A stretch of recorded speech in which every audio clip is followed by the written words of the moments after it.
명절이 되면은 우리 정육점에서 아주 좋은 한우 한 마리를 잡아가지고 일주일 내내 손질해가지고 냉동실에다가 집어넣어요. 그러면은 우리가 그 냉동실을 문을 열면은 냉동실에 뭐가 가득이 채워져 있을까요? 응?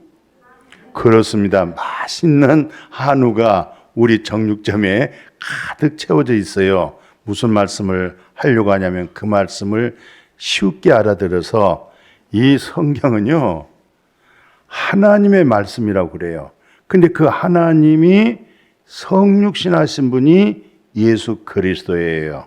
근데 예수 그리스도가 부활하셔서 그것을 생명이라고 말하고 그걸 영생이라고 말할 수 있도록 성령 하나님이 그걸 깨닫게 해주고 성령으로 거듭나서 그 사실을 알게 해요. 그래서 이 성경 66권은 무엇으로 가득 채워져 있을까요?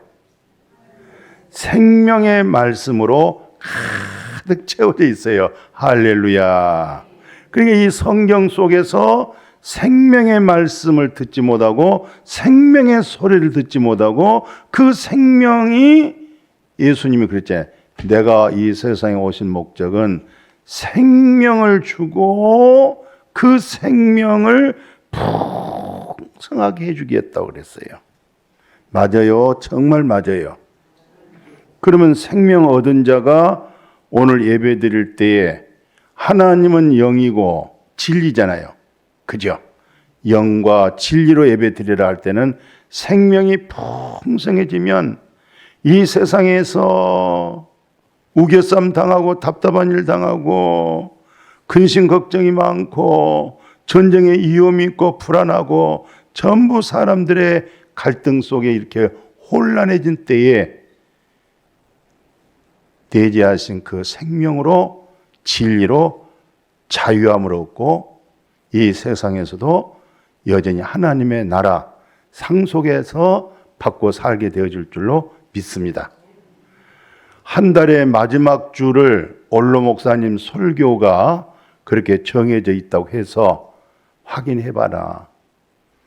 예, 담임 목사님 하시는데 또 제가 또 그런데 사도 바울 선생님이 오셔서 설교해.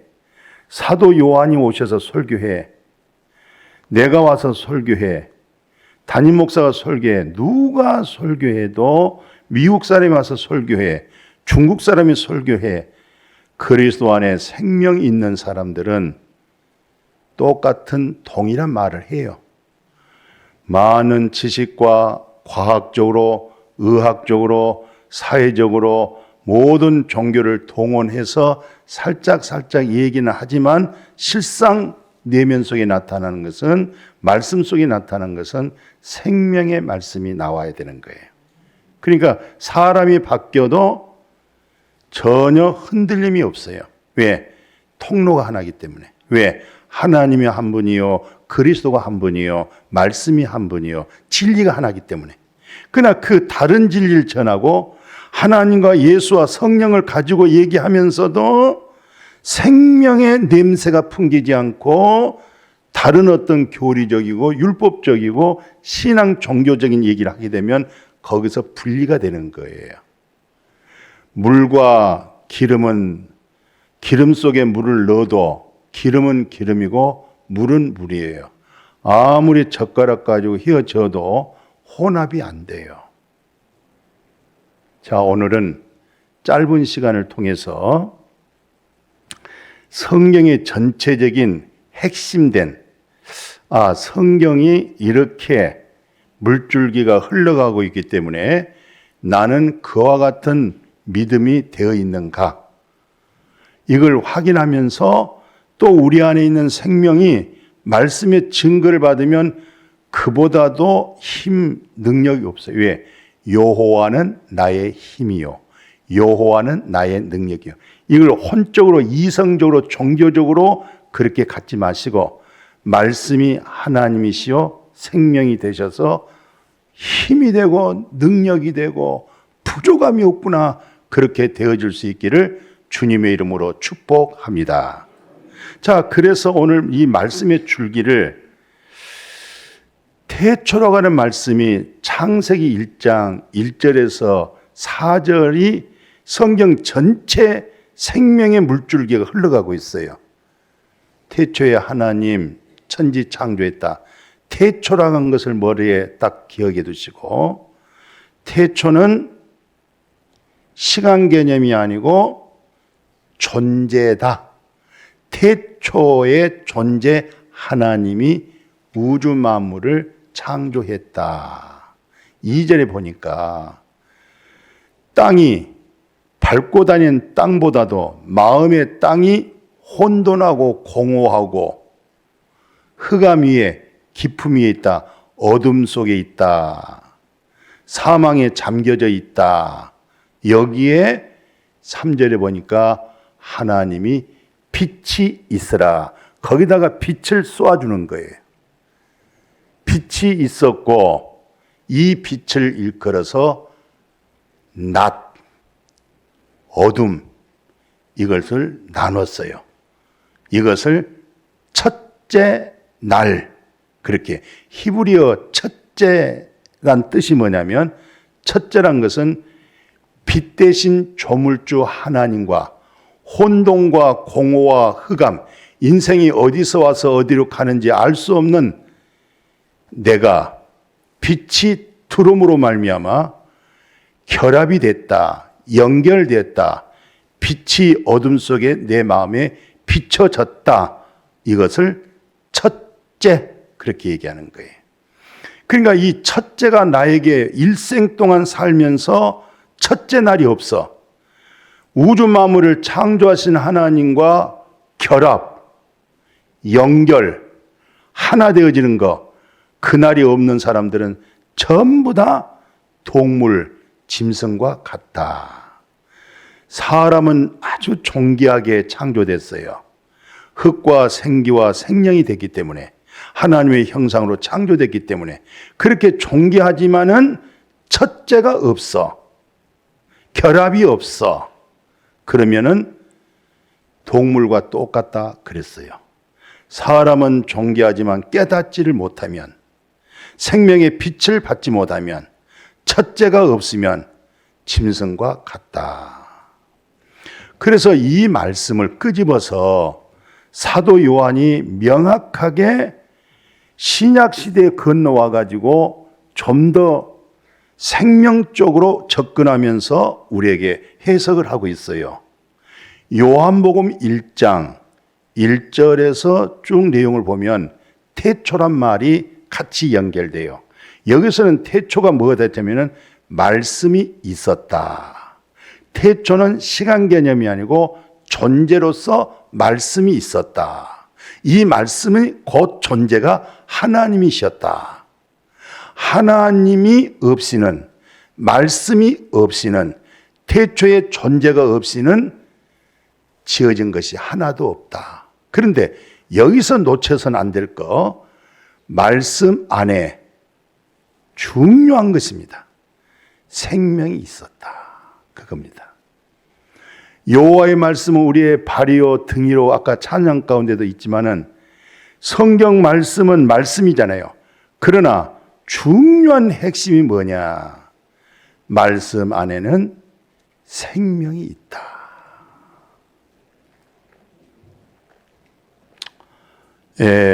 밤을 삶아서 까먹을 때 밤알을 먹는다. 그러나 그것을 밤이라고 그래요. 밤. 그러나 밤을 삶아서 밤을 먹는다는 것은 껍데기를 버리고 알맹이를 먹은다. 이 성경은 하나님의 말씀이라고 그래요. 말씀인데 그 말씀 속에는 뭐가 있느냐? 생명이 있다. 말씀을 읽음으로써, 말씀을 들음으로 인해서 생명이 공급이 돼야 된다. 이 생명을 일컬어서 빛, 그렇게 얘기하는 거예요. 빛이 있으라 할 때 사도 요한은 빛, 생명 가운데 있는 사람을 일컬어서 당신은 빛 가운데 있다. 생명이 없고 세상적인 이성적인 지식과 모든 것을 동양 철학, 서양 철학을 소유했어도 권세와 권력을 소유했어도 대부자가 되어 있어도 당신은 어둠 속에 있다.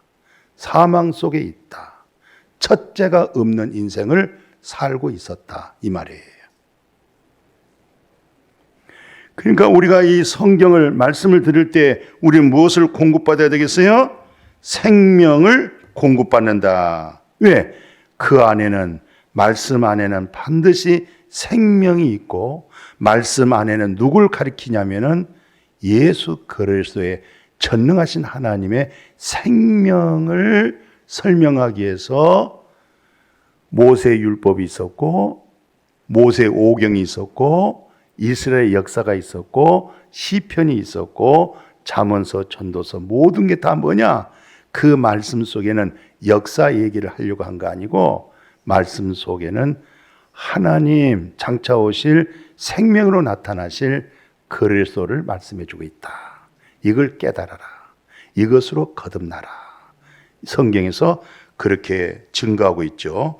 그래서 요한복음 그 말씀에 뭐라고 얘기하냐면 그 1장 요한일서 1장 1, 2절 같은 얘기를 쭉 하고 있어요. 여기도 태초부터 있는 뭐냐? 이것을 일컬어서 생명의 말씀이라. 창세기 1장 1절에 태초에 하나님이 천지를 창조했다. 요한복음 1장 1절에 태초에 말씀이 있었다.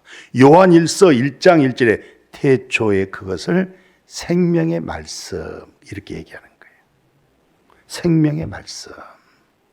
그래서 이 생명의 말씀에 관하여 이 영원한 생명을 우리가 봤다, 손으로 만졌다, 우리로 들었다. 사도 요한이 이 글을 쓸 때는 예수님과 같이 먹고 생사고락을 할 때는 예수님이 하나님이시여 영원한 생명의 존재를 못 깨달았어요. 가장 가까이 있으면서도 예수님의 품 안에 있으면서도 이 예수님이 곧 하나님이시여 우주 만물을 창조하신 태초의 존재라고 하는 생명을 몰랐어요. 예수님이 십자가에 죽고 부활하시고 승천하시고 성령 하나님이 사도 요한에게 쏙 안으로 빛이 있어라. 혼돈과 공허와 흑암의 종교인 사도 요한이 빛이 있어라. 예수 그리스도로 아는 빛이 쏙 들어오니까 그분이 하나님이셨구나. 그분이 생명이셨구나. 이것을 요한일서 1장 1절에서 쭉 4절에 우리는 이 생명의 말씀, 이제는 그것을 생명의 말씀이라고 그래요. 이 생명의 말씀을 우리는 봤다, 만졌다, 들었다. 이 생명의 말씀을 말해낸 것은 이 생명의 말씀으로 우리가 교제하고 생명의 말씀으로 우리가 기쁨이 충만해진다. 이 생명의 말씀으로 인해서 요한복음 1장 14절에 말씀은 하나님이요 태초의 존재인데 이 말씀이 육신이 되었다. 예수 그리스도가 하나님이 육신이 되어진 거. 말씀은 하나님이야. 말씀으로 우주 만물을 창조했어. 그 말씀이 생명의 말씀인데 그 말씀이 성육신 되신 분이 바로 예수 그리스도야. 근데 그분은 이 혼돈과 공허와 흑암의 깊음 속에 잠겨있던 곳에 뭐가 나타났느냐? 은혜라고 하는 것이 나타났고 진리가 나타난 거야. 예수 그리스도로 하여금 하나님의 공의와 정의 앞에 은혜를 입어서 의인 되어버리고 은혜 입어서 죄 사함 받아버리고 은혜 입어서 하나님의 나라 상속받아버린 거야. 예수 그리스도로 하여금 은혜가 전달되었고 그 은혜는 영원한 진리야. 예수 그리스도는 은혜와 진리로 오셨어. 예수 그리스도를 깊이 알아줘야 돼. 왜? 은혜가 깊어지기 때문에. 그 은혜로 받은 놀라우신 하늘의 복이라는 것은 변치를 않아. 세상은 자꾸 변해. 또 변하고 또 변해. 계속 변해. 그러나 진리는 변할 수가 없어. 많은 역사성과 세상적인 변천을 통해서 변행되어진 말들은 해야 되겠지만, 그러나 그 말을 현대인들에게는 들을 수 있도록 말하지만 진짜 그 속에는 진리의 말씀 그리스도가 선포되어져야 돼. 그것은 변할 수가 없는 거야. 그건 영원한 거야. 이렇게 말씀하신 내용을 예수님이 이제 성육하셨다, 이 말을 뭐라고 얘기하냐면, 예수님의 공생애 속에 나는 부활이야, 나는 생명이야, 나를 믿는 자는 첫 아담 안에 죄인 되어버렸고 죄로 말미암아 사망이 와버렸어. 사람은 흙에다가 생기를 불었는데 생기가 영이야. 영과 흙 속에 뭐가 나타나느냐? 사람에게는 혼이 나타났어. 이것을 철학적인 개념으로 이념이라고 말하고, 또 이걸 혼이라고 말하는데 이성, 신념, 이것을 종교적인 측면에서 거짓된 자라고 그래. 거짓된 자. 영이 죽어버리면 거짓된 자가, 내 의가 나의 주인이 돼가지고, 내가 주인 돼가지고 내 행세를 하는 거야. 종교 생활을 할 수가 있어. 내 자는 내가 그리스도와 함께 십자가에 못 박았다, 이 말은 옛 자가 죽었다. 이제 내 안에 내가 사는 것이 아니야. 내 안에 그리스도가 살고 있어.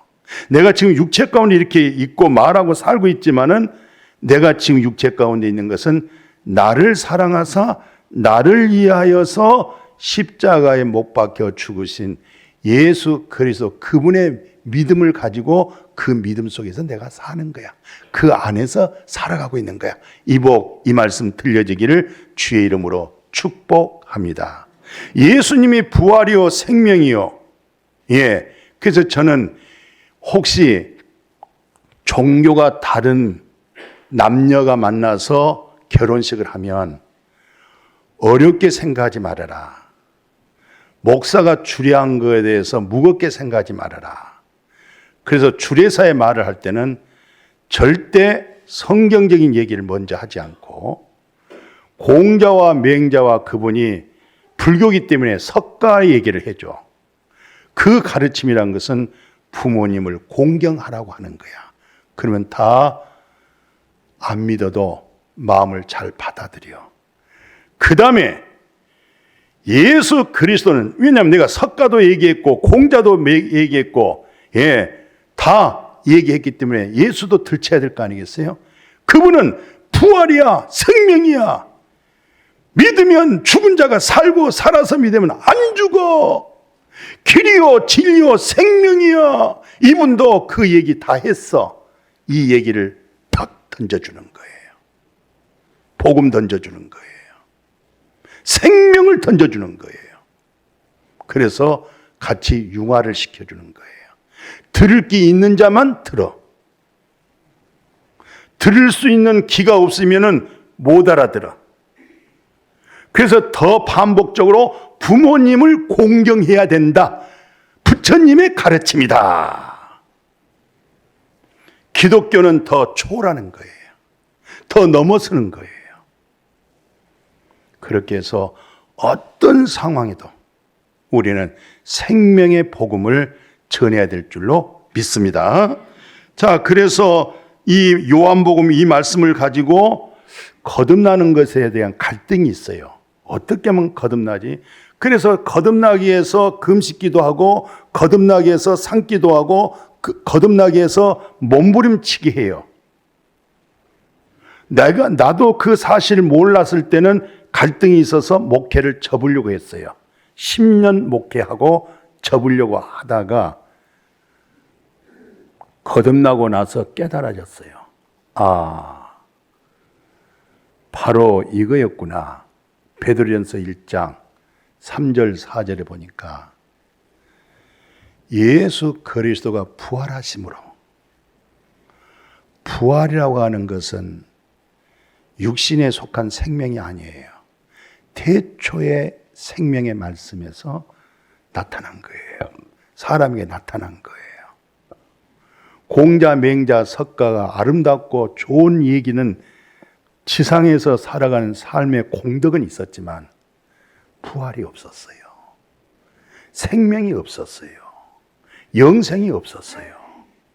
또 그 얘기까지 또 하면 안 돼. 우리끼리는 얘기를 해줘야 돼. 그 부활함으로 인해서 거기서 거듭난 거야. 세상적인 사람들도 거듭남이란 말을 용어를 사용해요. 거듭난 정치, 거듭난 교육, 거듭난 쇄신을 하자, 거듭난 개혁을 하자, 그런 용어로 이성적으로 사용을 해요. 성경에서 말하는 거듭남이란 것은 땅의 것이 아니야. 하나님의 생명은 죽을 수가 없어. 생명의 근원 되신 하나님이 성육신 하셔서 예수님의 육체로 우리 죄에 대해 죽었지만 생명은 안 죽었어. 살았잖아. 그 생명으로 거듭나는 거야. 그 생명으로. 당신 거듭났어요. 예수님의 부활은 당신 부활이에요. 예수님 십자가에 죽은 당신의 옛사람의 죽음이 되는 거예요.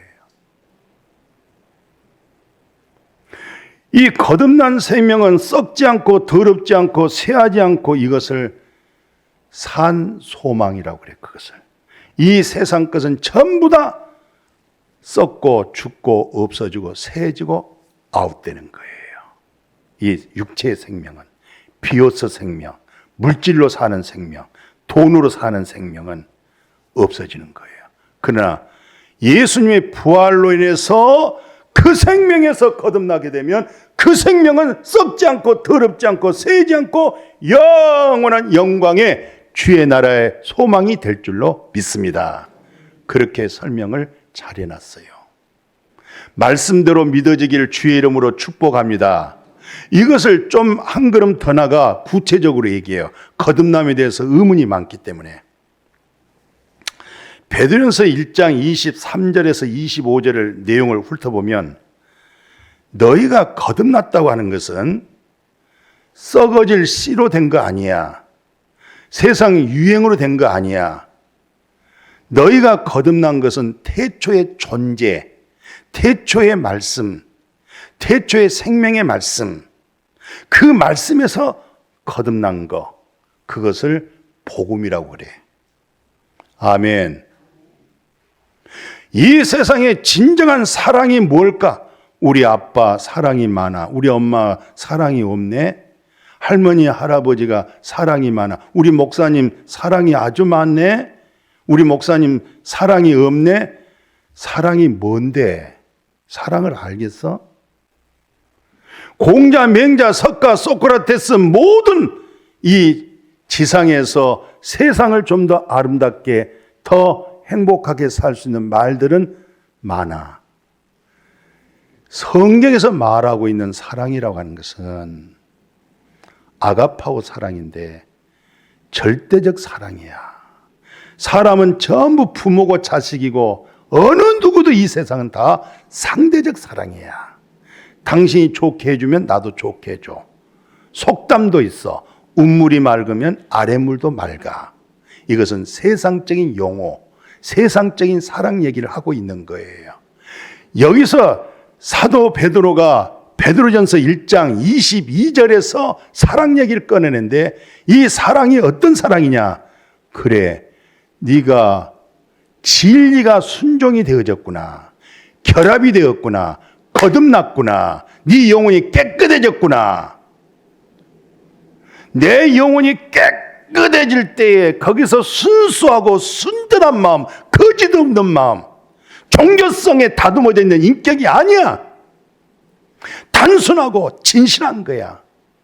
네 영혼이 깨끗해졌으니 이제 네가 사랑하게 이르렀구나. 너는 이제 사랑할 수 있는 사람이 된 거야. 사랑할 수 있는 그 사람이 뭐냐? 영혼을 구원시키는 거야. 진리의 말씀을 선포할 수 있어야 돼. 생명의 말씀을 말해낼 수 있어야 돼. 그 영혼을 깨끗하게 해줘야 돼. 마지막 운명할 때 당신은 숨을 거둘 때 네 영혼이 깨끗해져 있어야 돼. 그건 행위가 아니야. 복음이야.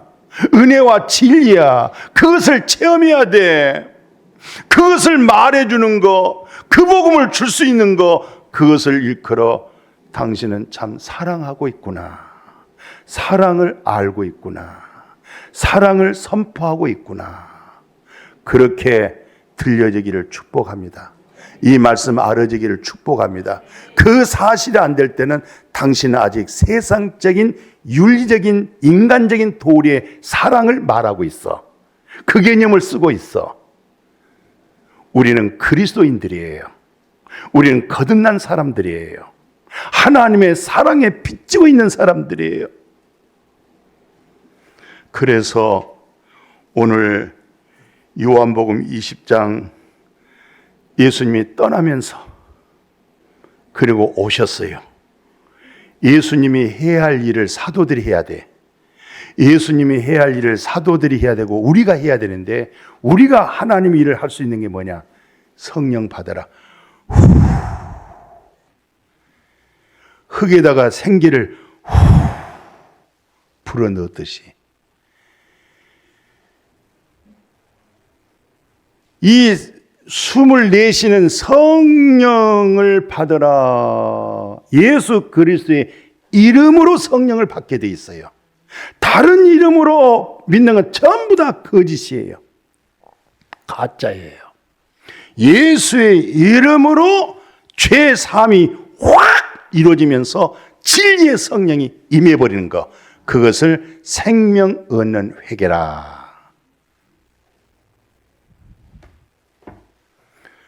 성령을 받으면, 당신 성령 받았어요? 성령은 어떤 죄도 내가 선포하면, 내가 선포한 거 아니야. 내 안에 계신 성령님으로 하여금 당신의 죄를 사해버리면 그냥 사해지는 거야. 중풍병자가 석가래를 벌려서 예수 앞에 올 때에 내 죄 사함 받았다 할 때 예수님이 죄를 사하고 선포한 거야. 예수 안에 있는 하나님이 예수님의 입에서 내 죄 사함 받아내라. 그때 종교인들이, 바리새인들이 당신이 뭔데 당신이 죄를 사하냐? 하나님 외에는 죄를 사할 수가 없지 않느냐? 그것을 알면서 예수가 하나님이라는 사실을 모르고 있어요. 성령 받은 사람은 성령 하나님이 목사 속에, 성령 받은 장로님 속에 하나님이, 성령 받은 사랑하는 우리 권사님, 집사님, 성도님 속에 성령 받은 하나님, 성령 하나님이 죄를 사해버리는 거예요. 할렐루야. 그 비밀을 깨닫기를 축복합니다. 그 사실이 여러분들에게 들려져야 되고 알아져야 돼. 그래야만이 진리 속에 자유가 임하게 될 줄로 믿습니다. 자, 그래서 이제 사도 바울 선생님이 우리에게 뭘 오늘 말하고자 하냐면 저주를 받는다는 거예요. 갈라디아서 1장 내용이 굉장히 심오한 내용입니다. 그리스도의 은혜로 너희가 부름받았지 않느냐. 은혜로 죄사함 받고 은혜로 의인 되어버렸고 은혜로 하나님 나라 상속까지 받았지 않느냐. 그건 은혜야. 예수님은 은혜와 진리로 왔어. 너는 지금 아직 그 믿음이 마음에 합이 안 됐어. 결합이 안 됐어. 순종이 안 되어졌어. 네가 순종되어진다면 그리스도의 은혜로 내가 부르심을 입었을 때 은혜로 부름 받았어요. 그런데 갈라디아 교회 성도들이 사도 바울을 통해서 복음을 깨닫고 복음의 은혜를 받고 믿음 생활을 하다가 사도 바울이 항상 그들과 같이 거할 수가 없었어요. 너무 사역이 바빠요. 듣자 하니 그들이 떠났어요. 너무 신속하게 떠나버렸어요. 절대 다른 복음은 없어. 사도 바울이 증거된 복음 외에는 다른 복음이 없어. 다른 복음 참 신속하게 너희 마음이 변질돼 버리고 벌써 변해버린 거 참 이상하구나. 당신이 거듭나고 구원받은 사람인 줄 알았더니 아니었구나. 가짜가 드러나구나. 절대 다른 복음은 없어. 다른 사람들이 너희를 교란시켜가지고 그리스도의 복음을 변하게 시킨 거야. 이것을 한마디로 뭐라냐면 하늘에서 놀아온 천사가 아주 천사같이 나타났어도 다른 복음 전하면 그건 저주를 받는 거야. 십자가 복음 외에 다른 복음이라는 것은 전부 저주 가운데 신앙생활 열심히 하면서도 저주 속에 있는 거야. 두 번째, 바울이 지적하기를 뭐라고 얘기하냐면 사도 바울이 또는 베드로가 복음을 전했는데 이방인들이 구원받아 버렸어요. 죄 사함 받아 버리고 성령에 확 임침받으니까 하늘문이 열려지면서 영에 속한 역사가 일어나기 시작했어요. 그러니까 유태인들이 그걸 못마땅히 여긴 거예요. 시기 질투가 나온 거예요. 그래서 초대교회 역사에 예루살렘 회의라는 것이 굉장히 중요했어요. 첫 번째 회의, 두 번째 회의가 모든 사도들이 다 집중적으로 모여가지고 이 문제가 어떻게 해서 이방인에게 우리와 똑같은 구원의 은혜를 입어버렸느냐 이 말이에요. 그래서 차근차근하게 사도 바울이 증거하고 바울이 증거해 풀어줘요.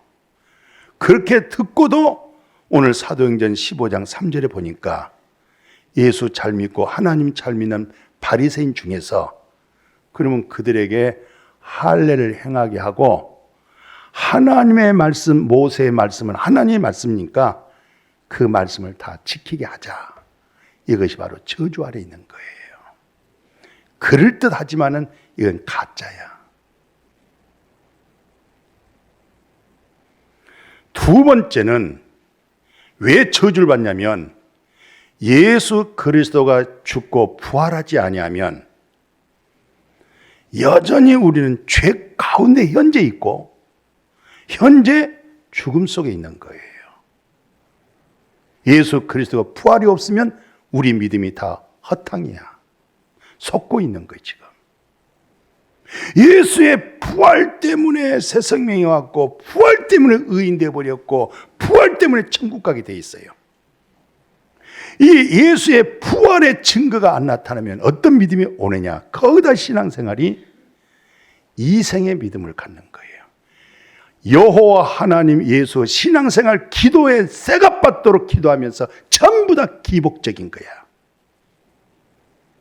코로나 이전과 이후에 큰 변화에 한국교회 무너지는 것이 무엇이었느냐? 코로나 이전에는 거의 다 삼일째 하나님으로 기복적인 믿음으로 존속했다가 코로나 속에 교회도 안 가고 했더니 차 몰고 밖에 나갔는데 차바퀴가 빵꾸도 안 나고 주일 안 가면 벼락 맞을 줄 알았는데 벼락도 안 맞고 이거 어떻게 된 거야? 생각이 바뀌어지기 시작한 거예요. 그래서 강남에 있는 그 광 목사님은 그렇다고 해서 여호와 하나님 우리에게 복 안 준 게 아니야. 복의 근원은 하나님이야. 복의 근원이 하나님이기 때문에 그 나라가 이루어져야 되고 그 의가 이루어지면 먹을 거 입을 거 걱정할 게 없게 돼 있어. 왜? 너 하나님의 자녀잖아. 하나님이 너를 다 키워주는 거야. 전제가 하나님의 나라가 이루어져야 돼. 전제가 내 의가 아니고 하나님의 의야. 아멘. 기독교에서 신유의 은사가 없을 수는 없어요. 다 신유예요. 예수 이름 삼일째 하나님 가지고 병이나 고치고 표적이나 기적 행한 거 전부 다 불법자가 되고 마는 거예요. 이적이 있을 수 있어요. 문제는 예수님이 천국 복음을 전하되 반드시 병든 자도 고치지만은 절대적 복음의 핵심은 천국 복음이 들어가야 돼. 핵심이야. 그걸 또 놓치고 있어 지금. 이생의 믿음을 쫓고 있는 것 저주 아래 있는 거야. 율법 아래 있는 믿음 생활 전부 다 저주 아래 있는 거야. 이것을 강력하게 사도 바울이 말하고 있는 거예요. 그래서 제가 이번에 말씀이 생각났던 것은 새벽기도 빌립보서 오늘 1장 26절 한번 봐보십시오. 생명의 말씀을 밝혀 그래요. 이 말씀이 마음에 확 떠오르기 시작하는데 이 성경이 전부 다 생명의 말씀이야. 이 생명의 말씀을 밝혀야 나의 다름질이 헛되지 않고 내 수고가 헛되질 않아. 생명의 말씀을 밝히지 못한 목회라고 하는 것은 헛된 거야. 망한 거야. 그리스도 심판날에 상이 없어. 단 한 명도 좋아. 생명의 말씀을 밝혀서 단 한 명이라도 그 생명의 냄새를 맡고 그 생명의 공급을 받았다. 그것은 놀라운 축복이고 그게 상급이야. 왜냐하면 계시록 20장에 보면 첫째 부활에 참여한 자들이 다 그게 복이 있고 그들이 다 거룩한 거야. 둘째 사망이 그들을 건들 수가 없어. 어둠의 세력이 그들을 손댈 수가 없어. 오늘 하나님과 그리스도의 제사장이 복음 안에서 생명의 말씀 안에 거하고 있는 우리를 일컬어서 제사장이라고 말하고 천년 왕국에서 그리스도와 더불어 왕노하는 제사장이 되어질 줄로 믿습니다. 이 믿음으로 복되어지기를 생명의 말씀을 생명을 소리를 듣고 생명이 풍성해지고 그 생명의 진리로 강건해지고 그 생명의 소리로 찬양하고 그 생명의 소리로 간증하고 그 생명으로 풍성해지기를 주의 이름으로 축복합니다.